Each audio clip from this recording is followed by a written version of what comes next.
I speak to you this morning in an hour of anguish for our nation. Just before 9 p.m. last night, an American Airlines regional jet carrying 60 passengers and 4 crew collided with an Army Black Hawk helicopter carrying 3 military service members over the Potomac River in Washington, D.C., while on final approach to Reagan National Airport. Both aircraft crashed instantly and were immediately submerged into the icy waters of the Potomac. Real tragedy. The massive search and rescue mission was underway throughout the night, leveraging every asset at our disposal, and I have to say the local, state, federal, military, including the United States Coast Guard in particular, they've done a phenomenal job. So quick, so fast, it was mobilized immediately. The work has now shifted to a recovery mission. Sadly, there are no survivors. This was a dark and excruciating night in our nation's capital and in our nation's history, and a tragedy of terrible proportions. As one nation, we grieve for every precious soul that has been taken from us so suddenly, and we are a country of we are in mourning. This is really shaking a lot of people, including people, very sadly, from other nations who were on the flight. For the family members back in Wichita, Kansas, here in Washington, D.C., and throughout the United States and in Russia, we have a Russia contingent, some very talented people. Unfortunately, were on that plane. Very, very, very sorry about that. Whose loved ones were aboard the passenger jet. We can only begin to imagine the agony that you're all feeling. Nothing worse. On behalf of the First Lady, myself, and 340 million Americans, our hearts are shattered alongside yours, and our prayers are with you now and in the days to come. We'll be working very, very diligently in the days to come. We're here for you to wipe away the tears and to offer you our devotion, our love, and our support. There's great support. In moments like this, the differences between Americans fade to nothing compared to the bonds of affection and loyalty that unite us all, both as Americans and even as nations.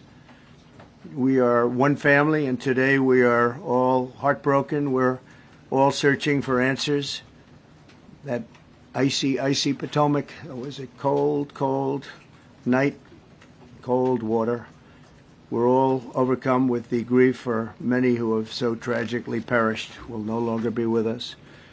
Together we take solace in the knowledge that their journey ended not in the cold waters of the Potomac, but in the warm embrace of a loving God. We do not know what led to this crash, but we have some very strong opinions and ideas, and I think we'll probably state those opinions now. Because over the years I've watched as things like this happen, and they say, well, we're always investigating, and then the investigation 3 years later, they announce it. We think we have some pretty good ideas, but we'll find out how this disaster occurred, and we'll ensure that nothing like this ever happens again. The FAA and the NTSB and the U.S. military will be carrying out a systematic and comprehensive investigation. Our new Secretary of Transportation, Sean Duffy, his second day on the job when that happened. It's a rough one. We'll be working tirelessly. He's a great gentleman. The whole group these are great people, and they are working tirelessly to figure out exactly what happened. We will state certain opinions, however. I'm also immediately appointing an acting commissioner to the FAA, Christopher Rocheleau, a 22-year veteran of the agency, highly respected. Christopher, thank you very much. Appreciate it. We must have only the highest standards for those who work in our aviation system. I changed the Obama standards from very mediocre at best to extraordinary. You remember that. Only the highest aptitude, they have to be the highest intellect and psychologically superior people were allowed to qualify for air traffic controllers.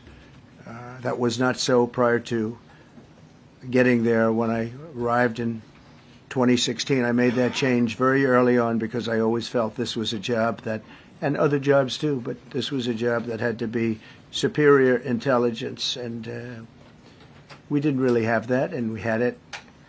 And then when I left office and Biden took over, he changed them back to lower than ever before. I put safety first. Obama, Biden, and the Democrats put policy first. And they put politics at a level that nobody's ever seen, because this was the lowest level. Their policy was horrible, and their politics was even worse.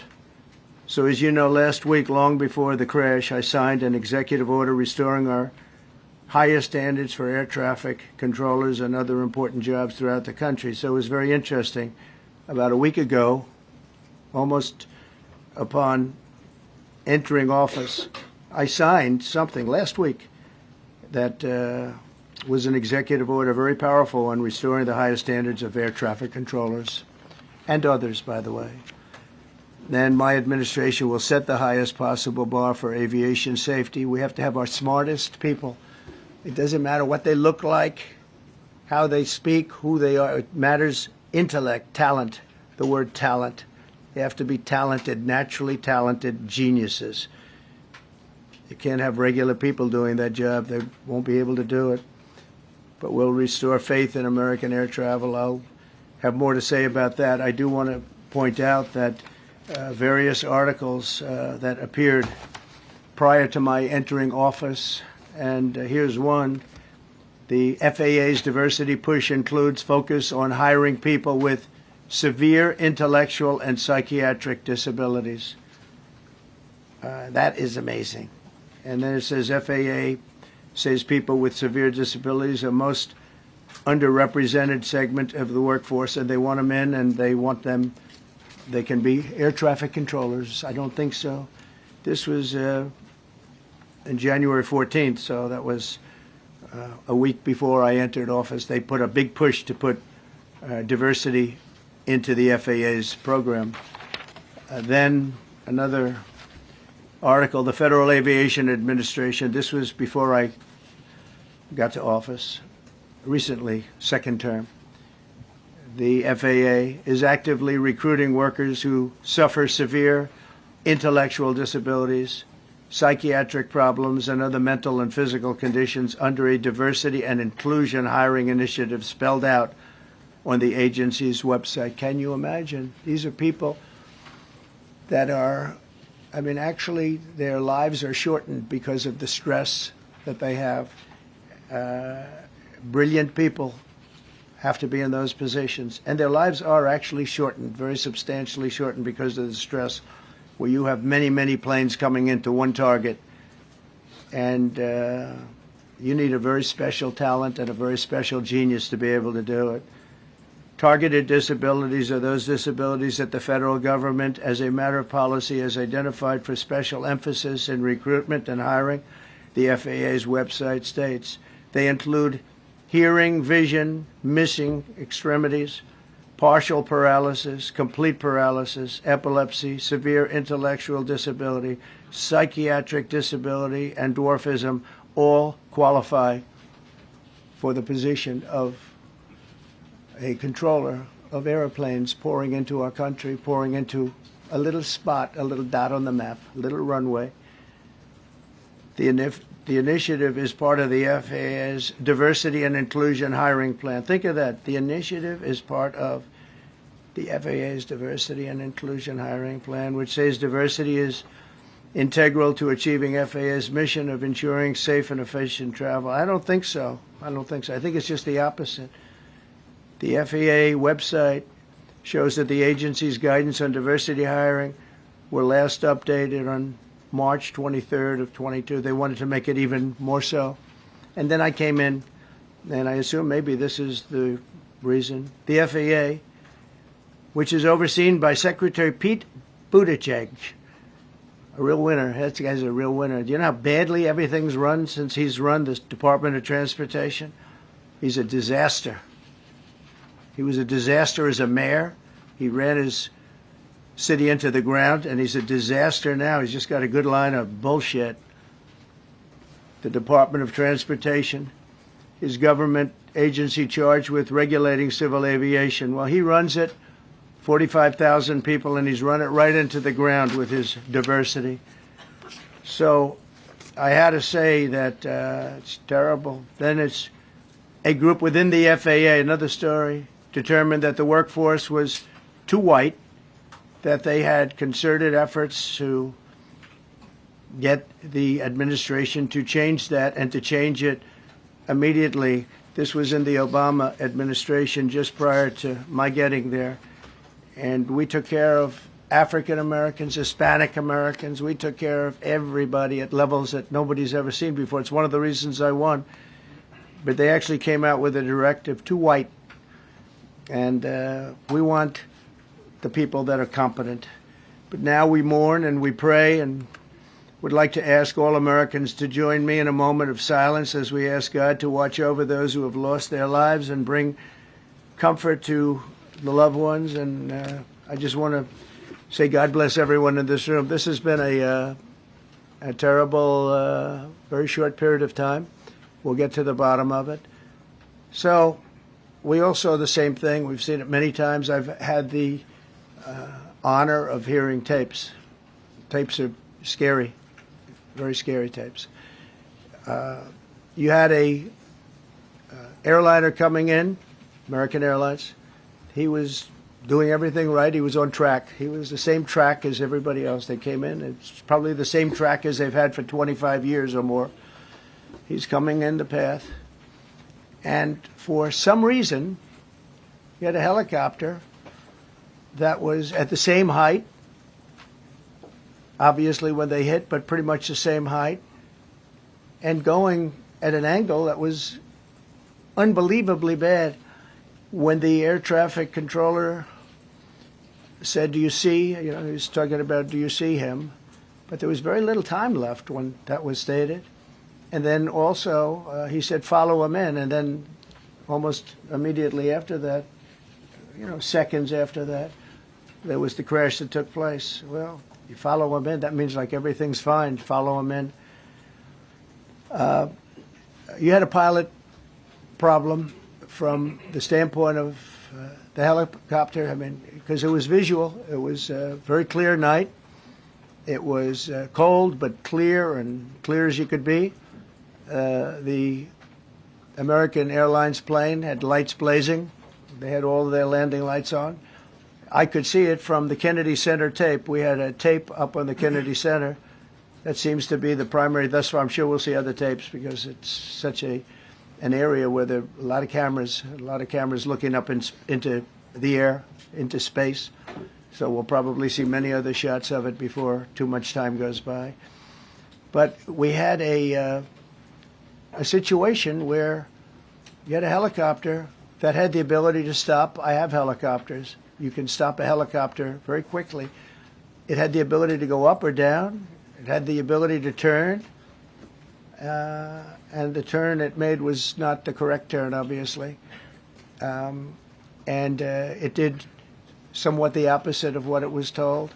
We don't know that that would have been the difference because the timing was so tight. It was so little. There was so little time to think. But what you did have is you had vision. The helicopter had vision of the plane because you had vision of it all the way, perfect vision of it all the way from at Kennedy Center where the tape was taken. And for some reason, there weren't adjustments made. Again, you could have slowed down the helicopter substantially. You could have stopped the helicopter. You could have gone up. You could have gone down. You could have gone straight up, straight down. You could have turned. You could have done a million different maneuvers. For some reason, it just kept going and then made a slight turn at the very end, and by that time it was too late. They shouldn't have been at the same height, because if it was at the same height, you could have gone under it or over it, and nobody realized, or they didn't say that it's at the same height. At the same height, it still wouldn't have been great, but you would have missed it by quite a bit. It could have been 1,000 feet higher. It could have been 200 feet lower. But it was exactly at the same height, and somebody should have been able to point that out. So all of this is going to be studied, but it just seems to me, from a couple of words that I like to use, the words common sense, some really bad things happened. and some things happened that shouldn't have happened. So you had a helicopter going in an identical direction. You had a helicopter that was at the exact same height as somebody going in essentially the opposite direction. You had a plane that was following a track, which is a track that every other plane followed. And I don't imagine, I know I've heard today that they might have been following the preceding plane, which was pretty close, but not that close, the preceding plane. But you wouldn't have even been able to see that because of the direction that the helicopter was coming in at. So you had a confluence of bad decisions that were made, and you have people that lost their lives, violently lost their lives. We're going to take a few questions. I'd like to ask our new Secretary of Transportation to say a few words. Sean Duffy, great gentleman, just started. It's not your fault, and I know you agree with me very strongly on intellect and even psychological well-being of the air traffic control. It's such an important position, and I think I can't emphasize stronger. I changed it when I first ran in 2016. I changed it.